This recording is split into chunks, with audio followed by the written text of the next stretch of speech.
Hello guys, नमस्कार। कैसे हैं? आशा करता हूँ कि आप लोग बहुत अच्छे होंगे। गाइस, आप सभी का स्वागत है विश्वकर्मा क्लासेस में।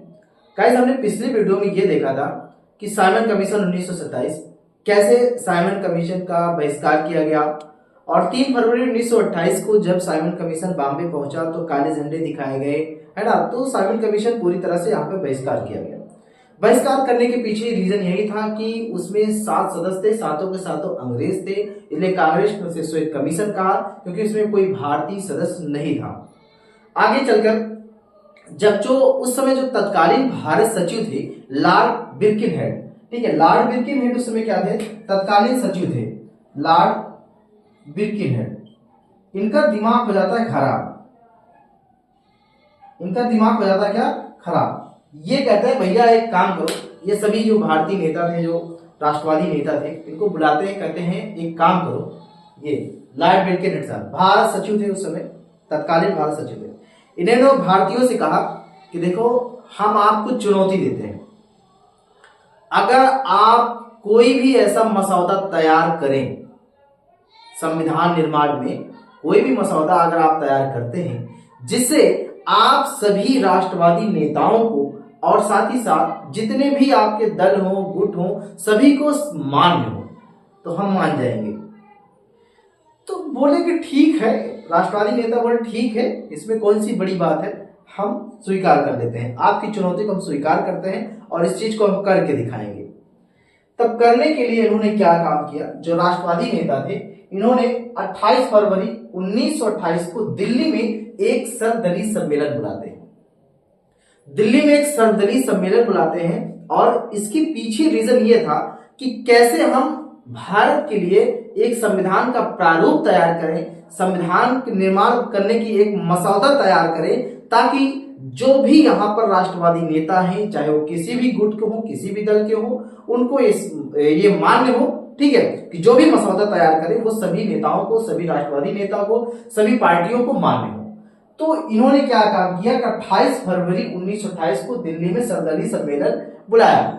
इसमें जो नेहरू रिपोर्ट की प्रारूप जिन्होंने तैयार किया था, नेहरू रिपोर्ट की प्रारूप तैयार करने वाले 2 व्यक्ति थे, और वो थे मोतीलाल नेहरू और तेज बहादुर सप्रू। ध्यान रखना है, कभी कभी एग्जाम में पूछ लेता है कि नेहरू रिपोर्ट को प्रारूप तैयार करने वाले कौन व्यक्ति थे? तो 2 व्यक्ति थे, एक थे मोतीलाल नेहरू और दूसरे व्यक्ति थे तेज बहादुर सप्रू। तेज बहादुर सप्रू और मोतीलाल नेहरू ने क्या काम किया? इन्होंने प्रारूप तैयार किया। उसके बाद 11 मई 1928 को दोबारा बंबई में, दोबारा क्या है, 11 मई 1928 को बंबई में दोबारा सर्वदलीय सम्मेलन बुलाया जाता है। इस सर्वदलीय सम्मेलन में क्या होता है कि एक उपसमिति का गठन किया जाता है। उपसमिति का गठन वो भी करते हैं मोतीलाल नेहरू की अध्यक्षता में।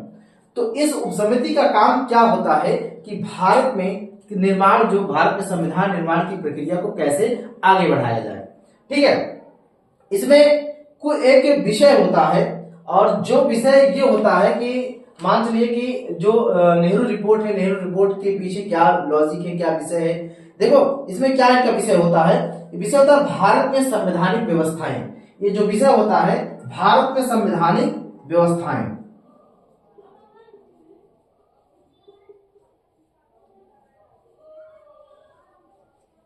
इस विषय के साथ उपसमिति का गठन किया गया कि हम नेहरू रिपोर्ट को तैयार करेंगे। नेहरू रिपोर्ट तो बाद में रखा गया जब ये रिपोर्ट इन्होंने दिया। तो इसमें जो अध्यक्ष थे मोतीलाल नेहरू थे, इसके अलावा भी सदस्य थे। सदस्य कौन कौन थे? अली इमाम, Subhash Chandra Bose, MS any, Mangal Singh, Shoaib Qureshi, GI प्रधान, तेज बहादुर सप्रू, ये सभी सदस्य थे। इन सभी सदस्यों ने मिलकर एक ऐसा रिपोर्ट तैयार किया जिसे 10 अगस्त 1928 को इन्होंने पेश किया। 10 अगस्त 1928 को जब इन्होंने पेश किया, यही रिपोर्ट जो है नेहरू रिपोर्ट होता है। अब यही से प्रक्रिया जो होती है लोगों के बीच में, जब नेहरू रिपोर्ट आता है तो क्या गुट, जो भारतीय नेता होते हैं, राष्ट्रवादी नेता होते हैं, या फिर जो पार्टियां हैं, क्या वो एक मत होती हैं? देखो, जब इन्होंने रिपोर्ट तैयार किया, रिपोर्ट को पेश कर दिया, तो फिर क्या होता है कि अगस्त में 1928 में किया, 10 अगस्त को इन्होंने पेश किया। उसी मंथ में ही लखनऊ में एक सर्वदलीय सम्मेलन बुलाया जाता है डॉक्टर अंसारी की अध्यक्षता में। डॉक्टर अंसारी की अध्यक्षता में जब सर्वदलीय सम्मेलन बुलाया जाता है तो उस समय क्या होता है कि नेहरू रिपोर्ट को स्वीकार कर लिया जाता है। यहाँ पे देखिए नेहरू रिपोर्ट को क्या करते हैं, स्वीकार कर लेते हैं। अब नेहरू रिपोर्ट में क्या क्या खास बात है जरा उसको हम समझते हैं। देखो नेहरू रिपोर्ट में खास बात यह है, आपको बता दें, सबसे पहले भारत को पूर्ण औपनिवेशिक, ठीक है, भारत को पूर्ण औपनिवेशिक राज्य का दर्जा मिले। पूर्ण औपनिवेशिक का मतलब है कि डोमिनियन स्टेट्स, यानी कि राज्य रहेगा लेकिन इनका अधिकार अंग्रेजों का रहेगा। डोमिनियन स्टेट्स का दर्जा मिले तथा उसका स्थान ब्रिटिश शासन के अधीन अन्य उपनिवेशों के समान न हो। यानी कि हम जो भी उपनिवेशिक राज्य हैं और भी बहुत सारे राज्य थे उस समय उपनिवेशिक, तो ब्रिटिश के अधीन जितने भी हैं उसकी तरह हमें डोमिनियन स्टेट्स न मिले, हमारा कुछ अधिकार हो वो मिले। दूसरा इन्होंने क्या बोला, सांप्रदायिक निर्वाचन प्रणाली को समाप्त कर देना है। सांप्रदायिक जो निर्वाचन प्रणाली है उसको समाप्त करना है, उसकी जगह संयुक्त निर्वाचन प्रणाली को अपनाया जाए।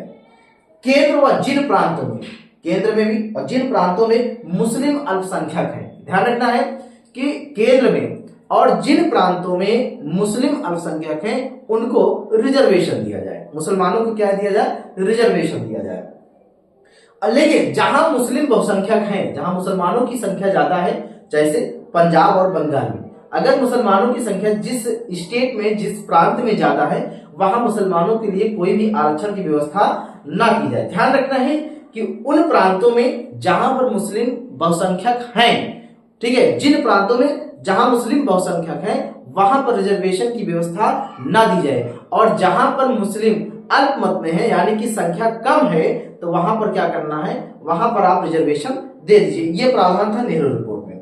और तीसरा जो था, भाषाई आधार पर, यानी कि भाषा के आधार पर प्रांतों का गठन किया जाए। और अगला था कि 19 मौलिक अधिकारों की मांग की गई, 19 मौलिक अधिकार की मांग कही गई, और महिलाओं को समान अधिकार का मांग किया गया कि महिला को समान अधिकार मिले भाई, संघ बनाने की स्वतंत्रता हो तथा वयस्क मताधिकार जैसी मांगे शामिल थी। अगला था केंद्र और राज्यों में उत्तरदायी सरकार की स्थापना, केंद्र में भी और राज्य में भी क्या हो, उत्तरदायी सरकार की स्थापना हो।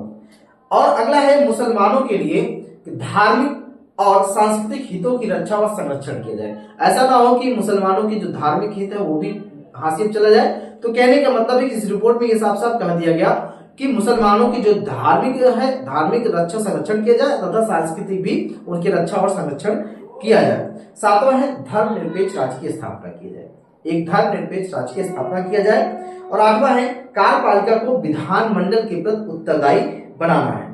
और नौवां है केंद्र और प्रांतों में, केंद्र में भी और प्रांत में भी क्या करना है, संघीय आधार पर शक्तियों का विभाजन किया जाए, लेकिन अवशिष्ट शक्तियां जो है वो केंद्र को दिया जाए।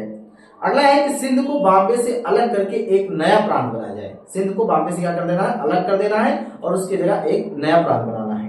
अगला है उत्तर पश्चिमी सीमा प्रांत।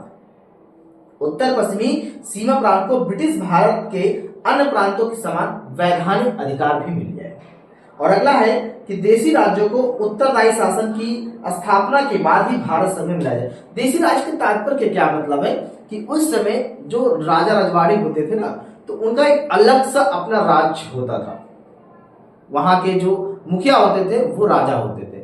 तो कहने का मतलब है कि जब भारत में उत्तरदायी शासन की स्थापना हो जाती, उसके बाद जो देशी राज्य हैं छोटे मोटे, जैसे राज्य हैदराबाद और बहुत सारे 562 रियासत थी, 500 ज्यादा रियासतें थी, तो उसमें छोटे छोटे रियासत थे। तो उन्हें क्या करना है, जब भारत में उत्तरदायी सरकार की स्थापना हो जाए तो इन देशी राज्यों को क्या करना है, भारत संघ में मिला लेना है। अगला है कि भारत में एक प्रतिरक्षा समिति और उच्चतम न्यायालय और एक लोक सेवा आयोग का गठन किया जाए। ये सारी चीजें जो है नेहरू रिपोर्ट में बात कही गई। अब यहां ध्यान रखने की क्या बात है कि सबसे बड़ा मुद्दा क्या था कि नेहरू रिपोर्ट में एक मुद्दा जो ज्वलंत मुद्दा हो गया था, यानी कि वो मुद्दा गर्मा गया, वो था डोमिनियन स्टेट्स को लेकर। डोमिनियन स्टेट्स में क्या था कि इन्हें अधिराज्य बोलते, यानी कि भाई राज्य है हमारा है लेकिन अधिकार किसी और का है। तो जो राष्ट्रवादी नेता के थे, इसमें दो धड़ अलग अलग हो गए, दो गुट क्या है, अलग अलग बढ़ गए। एक का मत था भैया एक काम करो कि हमें अधिराज दे दो, यानी कि डोमिनेंट स्टेट से दे दो। और दूसरे का जो मत था वो था भैया कि हमें पूर्ण स्वतंत्रता चाहिए, अगर हम डिमांड ही कर रहे हैं तो हमें पूर्ण स्वतंत्रता दिया जाए, इसमें अधिराज की क्या बात है, डोमिनेंट स्टेट्स हमें नहीं चाहिए। तो उनमें से एक व्यक्ति थे सुभाष चंद्र बोस और जवाहरलाल नेहरू। अब बात अगर कहेंगे जवाहरलाल नेहरू कहां से आ जाते हैं, क्योंकि इसमें सदस्य थे नहीं। ध्यान रखना है जवाहरलाल नेहरू नेहरू रिपोर्ट में सदस्य नहीं थे, यानी कि जो नेहरू रिपोर्ट आया था इसमें इस समिति में सदस्य नहीं थे जवाहरलाल नेहरू। तो जवाहरलाल नेहरू उस समय क्या थे, कांग्रेस के महासचिव थे। कांग्रेस क्या थे, महासचिव, कांग्रेस के महासचिव थे। और सुभाष चंद्र बोस जवाहरलाल नेहरू ने डोमिनेंट स्टेट्स को आधार लेकर, भैया देखो हमें डोमिनेंट स्टेट नहीं चाहिए, हमें चाहिए तो पूर्ण स्वतंत्रता चाहिए, हम नेहरू रिपोर्ट को अस्वीकार करते हैं। तो इन्होंने नेहरू रिपोर्ट को अस्वीकार कर दिया, माना ही नहीं कि नेहरू रिपोर्ट में क्या है।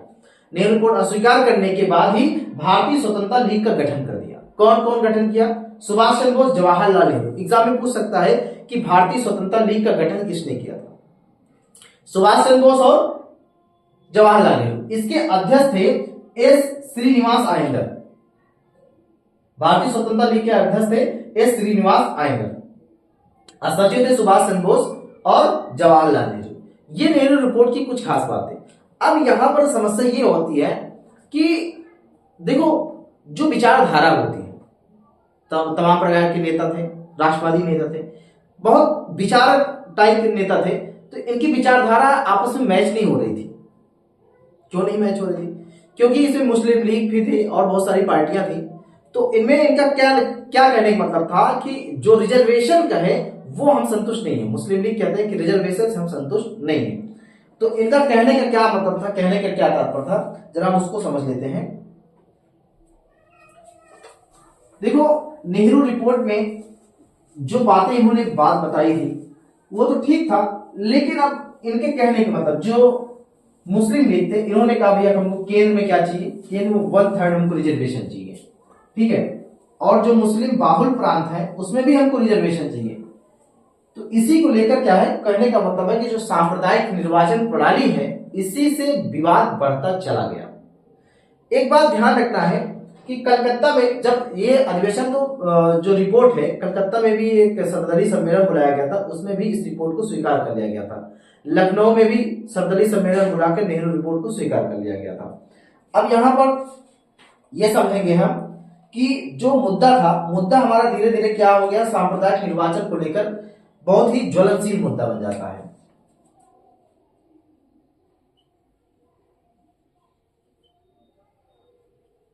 सांप्रदायिक निर्वाचन प्रणाली, सांप्रदायिक निर्वाचन प्रणाली, यही विवाद का जड़ होता है। धीरे धीरे ये विवाद क्या होता है, गड़बड़ा जाता है। अब गड़बड़ाने से क्या पीछे रीजन है, जो मोहम्मद अली जिन्ना है उसका दिमाग हो जाता खराब। मोहम्मद अली जिन्ना का दिमाग हो जाता खराब और उसने दिसंबर 1927 में दिल्ली में एक अधिवेशन बुलाया था मुसलमानों का, ठीक है। तो उसमें क्या होता है कि दिल्ली प्रस्ताव पारित करते हैं। तो दिल्ली प्रस्ताव में उन्होंने क्या सुझाव दिया था, जरा ध्यान रखना है कि दिल्ली प्रस्ताव में उन्होंने ये सुझाव दिया था, 4 मांगे किया था। इसमें पृथक निर्वाचन प्रणाली को समाप्त कर देना है, पृथक निर्वाचन प्रणाली को समाप्त कर संयुक्त निर्वाचन प्रणाली को अपनाया जाए। इन्होंने बताया था जो दिल्ली प्रस्ताव है, ध्यान रखना है, दिल्ली प्रस्ताव ये मोहम्मद अली जिन्ना की इसमें 4 मांगे थी। पहला क्या इन्होंने बताया कि पृथक निर्वाचन प्रणाली को क्या कर देना है, समाप्त कर देना है। पृथक निर्वाचन प्रणाली को समाप्त करके संयुक्त निर्वाचन प्रणाली को अपनाया जाए, ठीक है। और जिसमें क्या है, कुछ सीटें क्या करना है, मुसलमानों के लिए आरक्षित कर दिया जाए। नेहरू इनका दिमाग हो जाता है खराब, मोहम्मद अली जिन्ना का। तो आगे उन्होंने कहा केंद्रीय विधानमंडल में मुसलमानों के लिए 1/3 रिजर्वेशन। अब यहां पर केंद्रीय विधानमंडल में भी बोल रहे हैं कि 1/3 रिजर्वेशन चाहिए, 1/3 रिजर्वेशन चाहिए। केंद्रीय विधानमंडल में भी 1/3 रिजर्वेशन चाहिए, ये दूसरी मांग थी। और तीसरी क्या मांगे थी, पंजाब और बंगाल के विधानमंडलों में, अब देखो पंजाब और बंगाल में क्या है कि मुसलमानों की संख्या बहुत ज्यादा थी, वो अल्पमत में नहीं थे, वो बहुसंख्यक में थे। तो पंजाब और बंगाल में जो जनसंख्या है, जनसंख्या के अनुपात के अकॉर्डिंग इनको रिजर्वेशन चाहिए, ठीक है। जनसंख्या के अनुपात में मुसलमानों के लिए स्थान आरक्षित किए जाए। और जो चौथा है सिंध बलूचिस्तान उत्तर पश्चिमी सीमा प्रांत, ध्यान रखना है सिंध बलूचिस्तान उत्तर पश्चिमी सीमा प्रांत 3 मुस्लिम बाहुल को प्रांत बनाया जाए। यानी कि 3, ये जो 3 है सिंध बलूचिस्तान और उत्तर पश्चिम सीमा प्रांत, इन तीनों को मुस्लिम बाहुल प्रांत बनाया जाए। यानी कि मुसलमानों की संख्या इसमें ज्यादा हो, मुसलमानों के लिए प्रांत बनाया जाए। तो टोटल कुल मिला के इस हिसाब से 5 प्रांत हो जाए। ठीक है, अब ये चीजें जो है इन्होंने ये बात बताया। अब ये यही मुद्दा लेके गरमाता है। अब हिंदू महासभा को क्या बात की आपत्ति थी? इनको देखो, पहले ये जो मांगे थी इनकी मांगे को मान लिया गया था। क्यों मान लिया गया था? क्योंकि मद्रास अधिवेशन में साइमन कमीशन का बहिष्कार करना था। उस समय कांग्रेस क्या करती है, इनके प्रस्ताव को मान लेती है। इसीलिए मुस्लिम लीग क्या काम करता है, मुस्लिम लीग साइमन कमीशन का बहिष्कार करता है। साइमन कमीशन को बहिष्कार करने कांग्रेस का साथ भी देता है। तो उसमें आगा उसमें जो है शफी खान के नेतृत्व, मुस्लिम लीग के शफी खान नेतृत्व एक होता है, तो धड़ अलग हो जाता है। वो कहते हैं भैया देखो ऐसा है, हम साइमन कमीशन का जो है स्वीकार करेंगे, उनका हम स्वागत करेंगे, इनका हम बहिष्कार नहीं करेंगे। मुस्लिम लीग का एक धड़ अलग हो जाता है और एक धड़ मोहम्मद अली जिन्ना, एक धड़ शफी का। और शफी क्या करते हैं, कहते हैं कि भैया साइमन कमीशन आ रहा है उसको स्वागत करो। और मोहम्मद अली जिन्ना कहते हैं कि साइमन कमीशन आ रहा है उसको गो बैक का नारा लगाओ, भाई साइमन को यहाँ से हटाओ जाओ। तो ये मांगों के आधार पर दिल्ली प्रस्ताव में ये 4 मांगे थी, 4 मांगों को डिमांड किए थे और मद्रास अधिवेशन में इस मांगों को मान लिया गया था कांग्रेस द्वारा। अब आगे यहाँ पे ये जो 3 जो हिंदू महासभा है उनका क्या लॉजिक है? उनका लॉजिक ये था कि जैसे ये 3 सिंध बलूचिस्तान और उत्तर पश्चिमी सीमा प्रांत है, ये 3 स्टेट्स हैं और इनको क्या करना है, अगर मान लीजिए कि आप इनको करते हैं, इनका गठन करते हैं और पंजाब और बंगाल में, पंजाब और बंगाल में,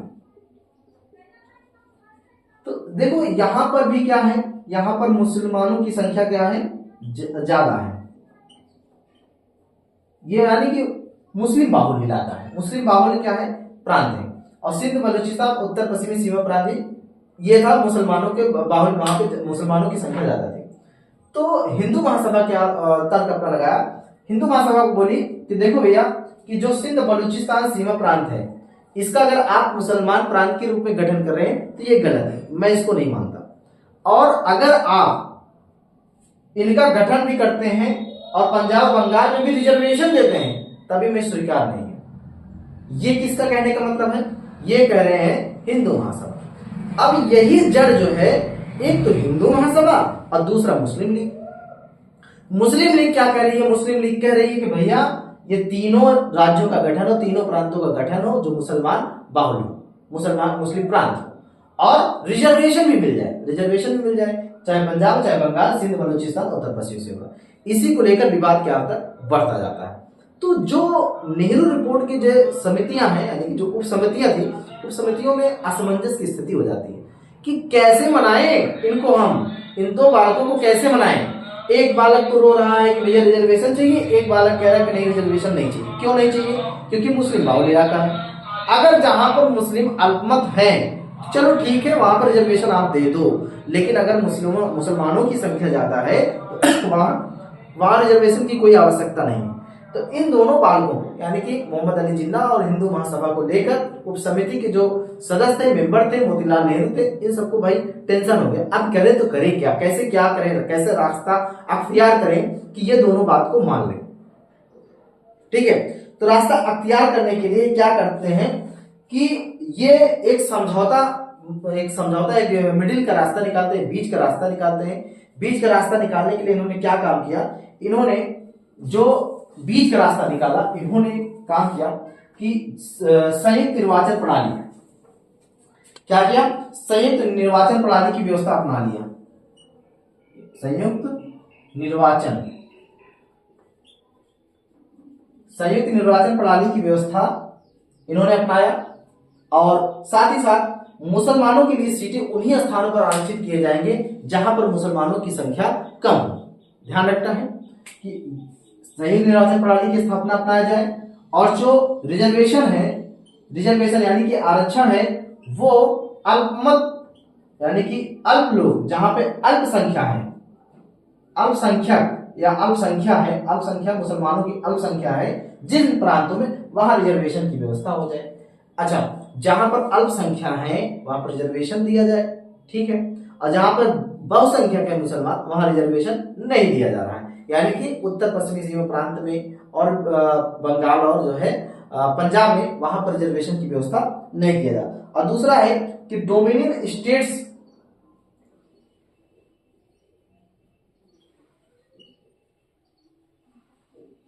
डोमिनियन स्टेट्स की प्राप्ति के बाद ही सिंध को, जब डोमिनियन स्टेट्स हमको मिल जाएगा, सिंध को क्या करेंगे, बंबई से अलग कर देंगे, ठीक है, बंबई से अलग करके एक नया राज्य बना जाएगा। और तीसरा था एक सर्वसम्मत राजनीतिक प्रस्ताव,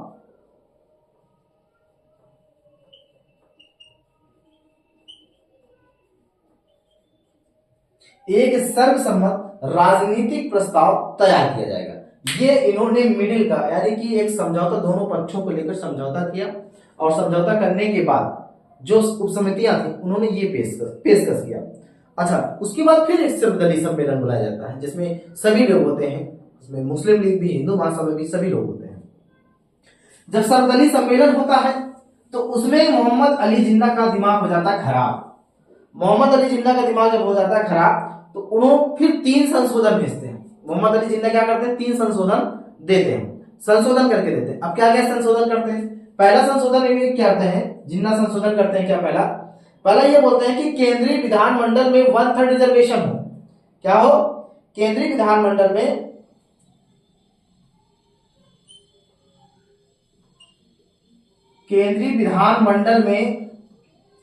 मुसलमानों के लिए 1/3 का आरक्षण हो। केंद्रीय विधानमंडल में मुसलमानों के लिए 1/3 आरक्षण हो। और दूसरा इन्होंने संशोधन किया, वयस्क मताधिकार की व्यवस्था होने तक, वयस्क मताधिकार यानी कि अभी तो वयस्क मताधिकार तो था लेकिन डिमांड था वयस्क मताधिकार हो जाएगा, उसके होने तक पंजाब और बंगाल के विधानमंडलों में, ध्यान रखना है, पंजाब और बंगाल के विधानमंडलों में जनसंख्या के अनुपात से, जनसंख्या के अनुपात मुसलमानों के लिए क्या हो, आरक्षण हो।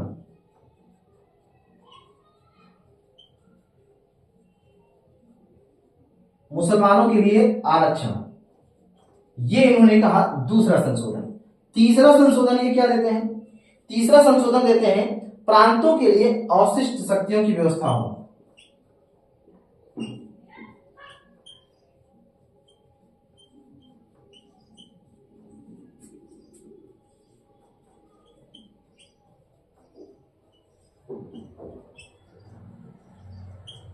प्रांतों के लिए अवशिष्ट शक्तियों की व्यवस्था हो। ये 3 संशोधन मोहम्मद अली जिन्ना पेश करते हैं, ठीक है।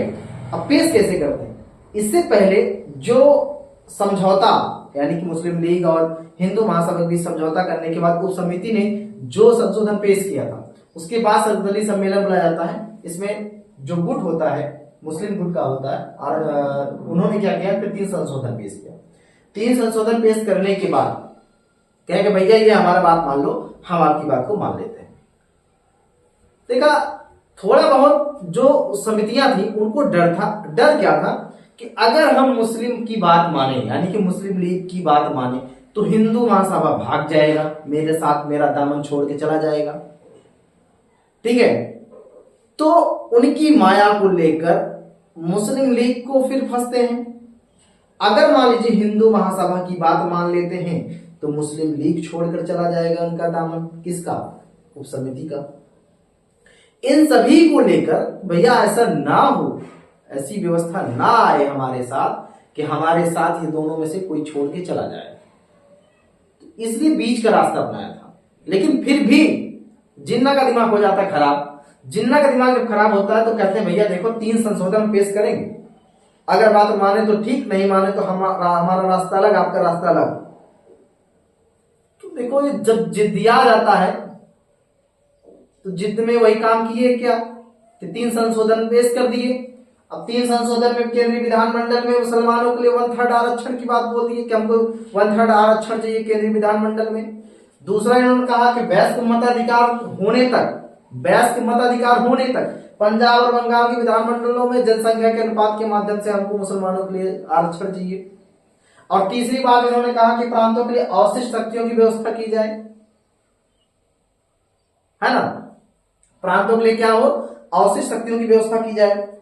तो इससे क्या होता है कि इनमें जो और भी बहुत सारे लोग होते हैं वो क्या काम करते हैं, कहते हैं भैया देखो जिन्ना तुम्हारा दिमाग हो गया खराब, ठीक है, तुम्हारा दिमाग हो गया खराब, यार कौन सी पागलों वाली बात करते हो, ये बात मान लिया जाए। जहां पे अल्पसंख्यक है वहां पर रिजर्वेशन की बात करो, बहुसंख्यक रिजर्वेशन की बात क्या कर रहे हो, ऐसे कैसे काम चलेगा। देखो हम तुम्हारी बात को स्वीकार नहीं करते हैं, हम तुम्हारे संशोधन को मान्य नहीं करते हैं, हम आपके संशोधन को रद्द कर देते हैं, रिजेक्ट कर देते हैं। तो दिमाग हो जाता खराब फिर से किसका, मोहम्मद अली जिन्ना। जब मोहम्मद अली जिन्ना का दिमाग हो जाता खराब तो ये क्या करते हैं कि जो शफी खां के नेतृत्व में जो मुस्लिम लीग था उसके पास धड़ से चले जाते हैं, तुरंत चले जाते हैं, मूव कर जाते हैं। जब मूव कर जाते हैं तो ये फिर क्या काम करते हैं, कहते हैं कि ठीक है भैया अब हमारे पास तो कोई रास्ता है नहीं, तो एक काम करते हैं, हम आपको एक 14 सूत्री की डिमांड करते हैं। मार्च 1929 में जो जिन्ना थे, जिन्ना की 14 सूत्री की डिमांड करते हैं, अभी उसको बता रहे हैं, ठीक है। तो अब जो है मार्च 1929 में जिन्ना 14 सूत्री का मांग करते हैं। जब इनकी बात को माना नहीं गया, ये जो संशोधन पेश किए थे तो संशोधन को लेकर इनकी बात को ठुकरा दिया गया, कहा कि ठीक है यार जिन्ना भाई आप गलत कर रहे हो, ये तो गलत है कि जहां पर मुसलमानों की संख्या ज्यादा है वहां पर रिजर्वेशन की आप बात कर रहे हैं, है ना, जहां पे रिजर्वेशन वहां बात कीजिए जहां मुसलमानों की संख्या कम हो। तो मार्च 1929 में क्या करते हैं, जिन्ना 14 सूत्री डिमांड करते हैं। 14 सूत्री की क्या करते हैं, मांग करते हैं मार्च 1929 में। ये धड़ पहले अलग होता है, मोहम्मद अली जिन्ना शफी खां के नेतृत्व में चले जाते हैं, उनके साथ चले जाते हैं, उनके साथ जाने के बाद ही अधिवेशन बुलाते हैं। तो फिर मार्च 1929 में क्या करते हैं ये लोग, कहते हैं कि ठीक है भैया हमारा काम क्या है कि हम आपके पास 14 सूत्री डिमांड भेज रहे हैं, आप उस डिमांड को मानो, ठीक है। तो क्या क्या था जरा देख लेते हैं। ये था कि संघीय संविधान हो और अवशिष्ट शक्तियां प्रांतों के पास हो। क्या हो, संघीय संविधान हो, जो अवशिष्ट शक्तियां हैं वो प्रांतों के पास हो। दूसरा है कि सभी विधानमंडलों में और निर्वाचित संस्थाओं में अल्पसंख्यकों को पर्याप्त प्रतिनिधित्व दिया जाए। सभी विधानमंडलों और निर्वाचित संस्थाओं में अल्पसंख्यकों को क्या हो कि पर्याप्त प्रतिनिधित्व दिया जाए। और तीसरा है प्रांतीय स्वायत्तता हो। चौथा है कि पृथक निर्वाचन प्रणाली हो, यानी कि सांप्रदायिक निर्वाचन प्रणाली हो। और पांचवा है केंद्रीय विधानमंडल में मुसलमानों के लिए 1/3 रिजर्वेशन हो। छठा है सभी संप्रदायों में धार्मिक स्वतंत्रता दी जाए। और सातवां है सिंध को बंबई से अलग करके एक नया प्रांत बनाया जाए। आठवां है कि जो प्रांतीय पुनर्गठन जैसे बंगाल पंजाब है, ठीक है, उत्तर पश्चिमी सीमांत प्रांत को क्या करना, अक्षुण्णता का ध्यान रखना है। और नौवां है विधानमंडल में किसी संप्रदाय से संबंधित कोई विधेयक तभी पारित किया जाएगा, ध्यान रखना है यहाँ पर, नोट दिमाग से, कि किसी भी मंडल में, किसी विधानमंडल में किसी संप्रदाय से संबंधित, विधानमंडल में किसी संप्रदाय से संबंधित कोई विधेयक तभी पारित किया जाएगा जब उस संप्रदाय के 3/4 सदस्य उसका समर्थन करें। अगला है कि 10वां है सरकारी सेवाओं में मुसलमानों के लिए पर्याप्त प्रतिनिधित्व हो। और 11वां है सभी प्रांतीय विधानमंडलों में 1/3 स्थान मुसलमानों के लिए आरक्षित हो। 12वां है बलूचिस्तान उत्तर पश्चिमी सीमांत प्रांत में भी जो है सुधार लागू किया जाए। 13वां है मुस्लिम धर्म भाषा संस्कृति विधि ये सब क्या करना है, उनके संरक्षण की पर्याप्त व्यवस्था भी हो। और 14वां लास्ट है कि भारतीय संघ के सभी राज्यों की सहमति के बिना कोई संवैधानिक संशोधन ना किया जाए। ये जिन्ना की 14 सूत्री मांग था। ठीक है, अब यहीं पर गांधी जी ने सर्वप्रथम क्या करते हैं, कायदे आजम बुलाते हैं। गांधी जी जिन्ना को क्या बोलते हैं, कायदे आजम।